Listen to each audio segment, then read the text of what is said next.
So before I engage our distinguished panel here, I just want to set the scene a little bit. So I've come back recently from CES in Vegas, and if you were to call CES the AI, robotics, IoT, XR conference, you wouldn't be wrong.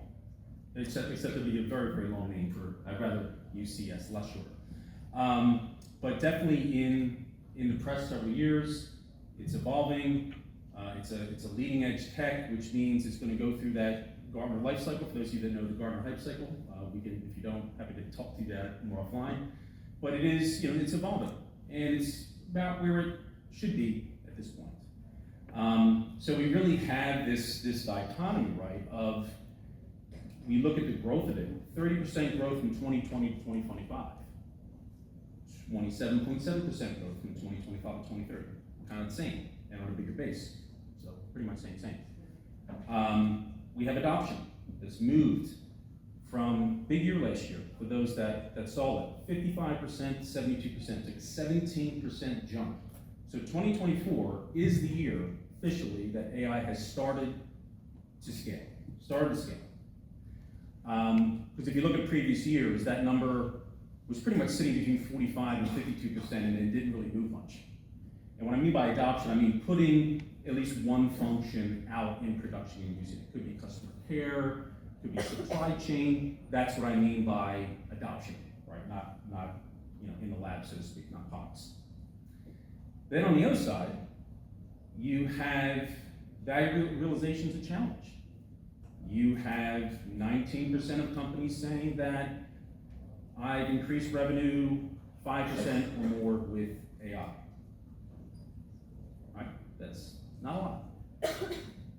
Another number, which is probably even more shocking, only because it's always the first thing people look at, 23% of organizations have gotten any cost benefit out of AI. Any. So it's no surprise that when you look at the retail sector in particular, they're quite cautious about AI. 64% of retailers plan to increase their AI investment in the next 18 to 36 months. So, 2/3, right? But that's not a lot compared to 92% for all other industries combined. And then you look at the revenues for retail. Retailers generally allocate 3.3% of their revenues to AI.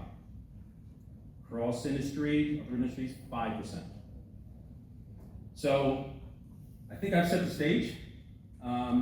That is where it is. And shall we start?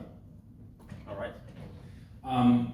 What I wanted to say, first thing I want to say to close, is where I personally view this, I extremely believe that AI is going to fulfill its potential. Again, if you look at Gartner hype cycle, I don't think it's just going to go through the motions and then just fly by the wayside. AI is not going to be one of those technologies. It will fulfill its potential. Will it do it within the time frames that everybody originally thought? Probably not. Take a little slower, mainly because of socioeconomic conditions the way they are. Because the investments have to be there, and it's holding up a lot of things, as we all well know.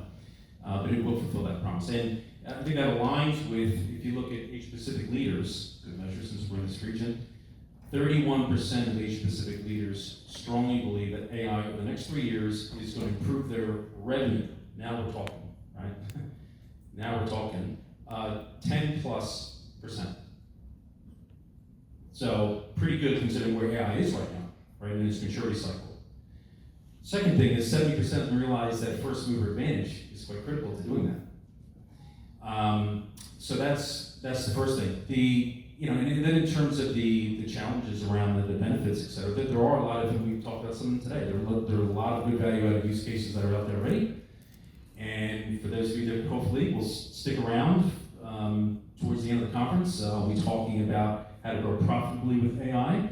There's a lot of different things you can do to get 30 to 200 times cost optimizations across your entire organization with Gen AI if you do it right.